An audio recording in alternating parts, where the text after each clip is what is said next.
spinal cord. It regulates the signals from the eyes, the ears, and other sense organs, thereby providing an agency for selecting what is to be attended to from moment to moment. And it is this part of the brain that Amy was told was now the most common area for the newer alien implants to be located. If the aliens are indeed placing control implants into this area, then they would be able, as you've seen from this just very brief description of the brainstem activity, they would be able to control everything from the person's level of consciousness to the bodily functions, to the memory and thought processes, and the assessment of all sensory input. Now, if you don't think the implications of that kind of control are overwhelming, think again. And I hope Marianne will stimulate some exciting conversations with you tomorrow morning about the possibilities of this area of the brain being the point of alien control through which abductees can be kept awake, put to sleep, put in an altered state, made to get up and do things that they would not choose to do, made to say things they would not say, made to forget things that they have said and done, etc. All sensory input being controlled by this area. Through the implant, any number of realities can be presented to the abductee that are not really there. And what one remembers is controlled through this area, so the repression of memory of these events is very easily controlled as well. I think the implications are staggering. So also, however, are the implications of the final point I want to make this morning, and that is the reports on the cloning of human bodies that I previously encountered with Ted's investigation. In the women of Taken, two of them women, Pat and Lisa, both remember being shown cloned copies of their bodies, just as Ted reported having a cloned copy of his body. But the explanations that Pat and Lisa received from the aliens about these cloned bodies are highly contradictory. As I talk about in the book, Pat, whose alien experiences, now this is the woman who had the 1954 family abduction in Indiana, followed by the military's arrival and sequestering and drugging and so on. Pat had had, throughout her alien encounters, a very religious atmosphere or overtone to these events, instrumented by the aliens. For instance, the first time there on the farm that the family was abducted, when Pat's grandmother began to, what we would say now, freak out and start praying to Jesus for help as these little grays came into the room, a blue beam of light came through the ceiling, just like in Star Trek, and Jesus popped out of it and said, in effect, they're with me, it's okay. And as I'm very fond of saying, and I don't know why I like this so much, except it always gets me, I asked Pat what Jesus looked like, and she said, oh, he was beautiful. He was so awe-inspiring. He was blonde-haired and blue-eyed, and just beautiful. And I said, hey, Pat, look back at the New Testament.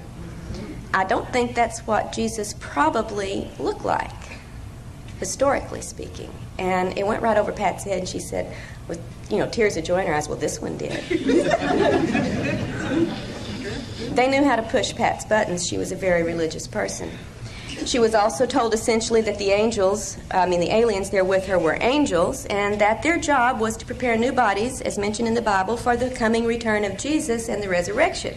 When Jesus comes down with the legion of spacecraft to carry out this changeover, it was the aliens who are in charge of providing those new bodies. You want to see yours, Pat, they said? So this was wonderful. Pat is now assured that when the resurrection comes, she's got the vehicle for it. Lisa, on the other hand, down in Alabama, was told that the cloned copy of her body could be used in a very threatening manner. In effect, that it could be used to replace her if she didn't cooperate with the alien program, and that no one would know the difference. Not quite the same story as the resurrection.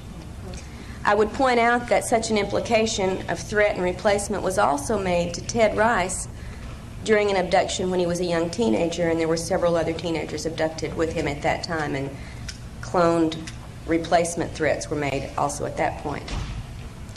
So these are the 3 points that I really wanted to make briefly this morning before I do the presentation of the video with illustrations from the women in Taken. And like a good English teacher, I'm supposed to summarize what I've said, and I'm going to do that right now. For you to consider 3 points, hopefully. First, our own human authorities are seriously concerned about and involved with some aspects of the alien abduction agenda. If they take it seriously, it would behoove us to do likewise. And also, when human agencies are involved, there has to be some sort of trail of events. And I think thus a very strong possibility exists for some intrepid researchers to get out there and uncover and follow this trail. There has to be a record of human involvement. Second, much of this agenda clearly has a physical focus that should raise some very strong questions about some of the alien claims to be here on a primarily spiritual mission. The implication of both the implants and the reports of the clone bodies are so potentially explosive that a great deal of effort toward investigating these allegations is certainly called for if we're really serious about wanting to understand the motivations of these entities and the purposes of their contacts with us. And third, I think we need to recognize that deceptions are employed at almost every level of this interaction to keep abductees from knowing about the actual events and the actual entities involved in these encounters. To me, maybe I'm just a suspicious sort, this implies that there's something they don't want us to know about. And often what seems implied from the reports is that there is something within us, the humans, something of which we could be capable, something of resistance or altering of this scenario that the abductors absolutely do not want us to be aware of. They go to great lengths to program our thinking about our encounters with them, that we are subordinate, that we are helpless, or that we are dependent, or that we belong to them. The list goes on. And they go to a great deal of trouble to convince us in every way that they can that we can do nothing about controlling these situations. The good news is that in a number of cases in the past couple of years, that hasn't proven to be true. Abductees are finding more and more specific instances in which they are able to resist the illusion suggestions, in which they are able to say no to procedures, and in fact when they have been able to break free of actual controls. This to me is a great step forward, and I think it's going to be something growing with any luck. We're going to find abductees are realizing there are ways to change this entire pattern of activity. The fact that in several people's encounters during the past few years they've managed to see or perceive more than the abductees wanted is probably the most positive sign I have to report to you today.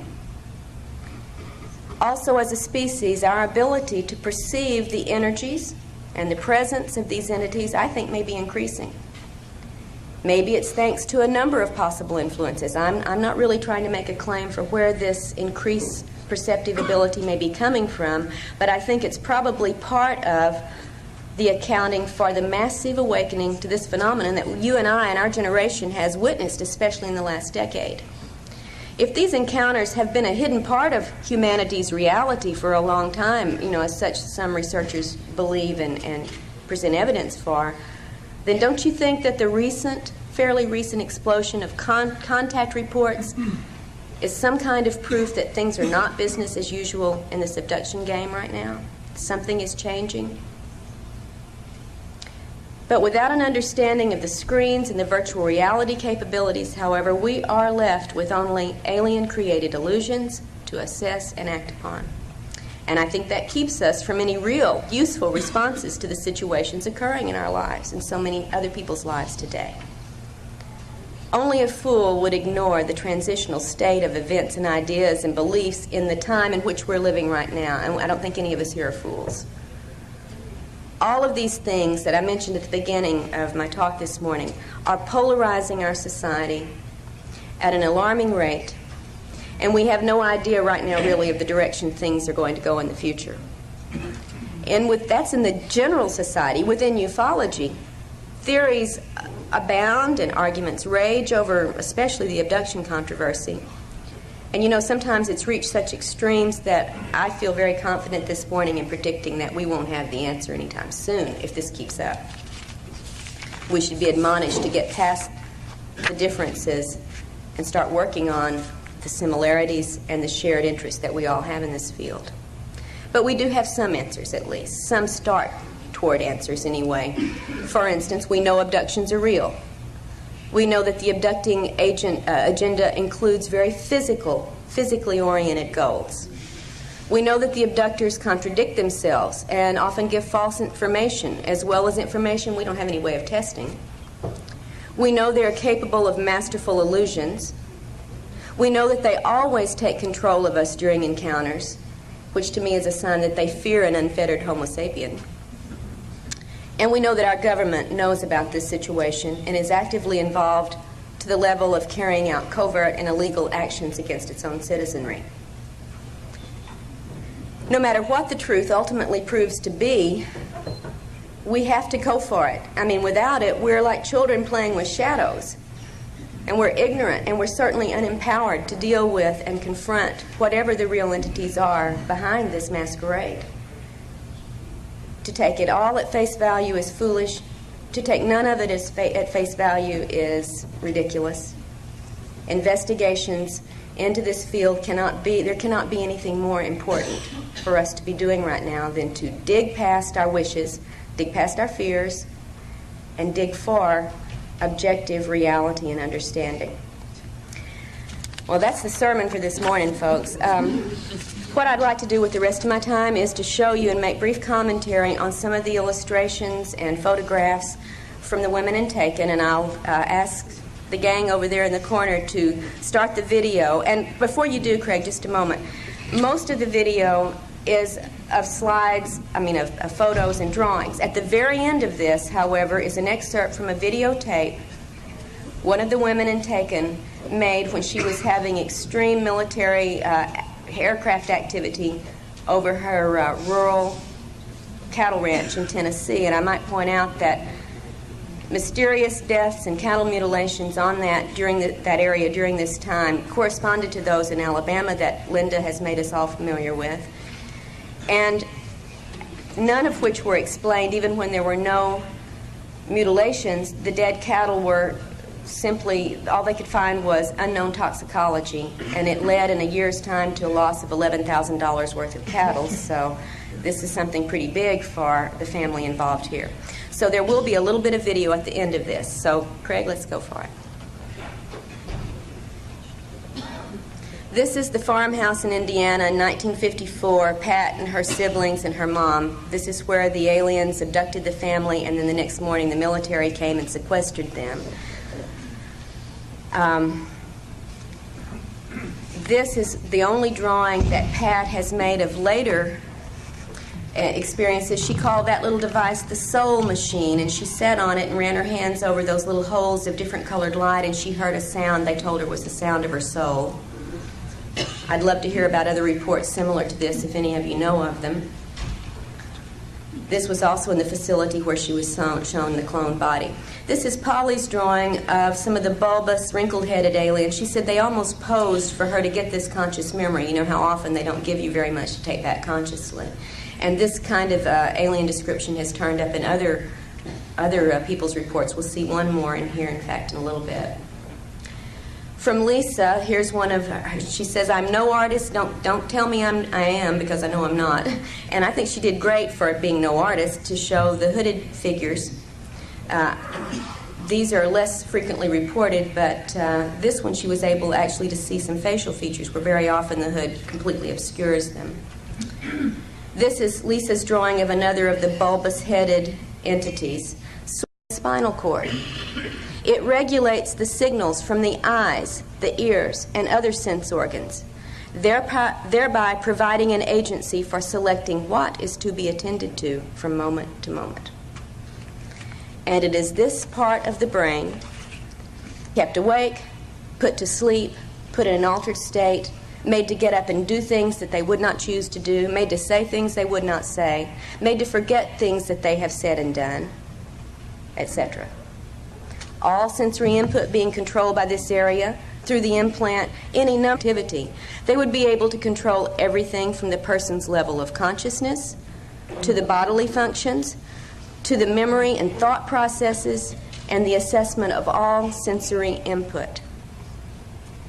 Now, if you don't think the implications of that kind of control are overwhelming, that Amy was told was now the most common area for the newer alien implants to be located. If the aliens are indeed placing control implants into this area, then they would be able, as you've seen from this just very brief description of the brainstem acting, think again. And I hope Marianne will stimulate some exciting conversations with you tomorrow morning about the possibilities of this area of the brain being the point of alien control through which abductees can be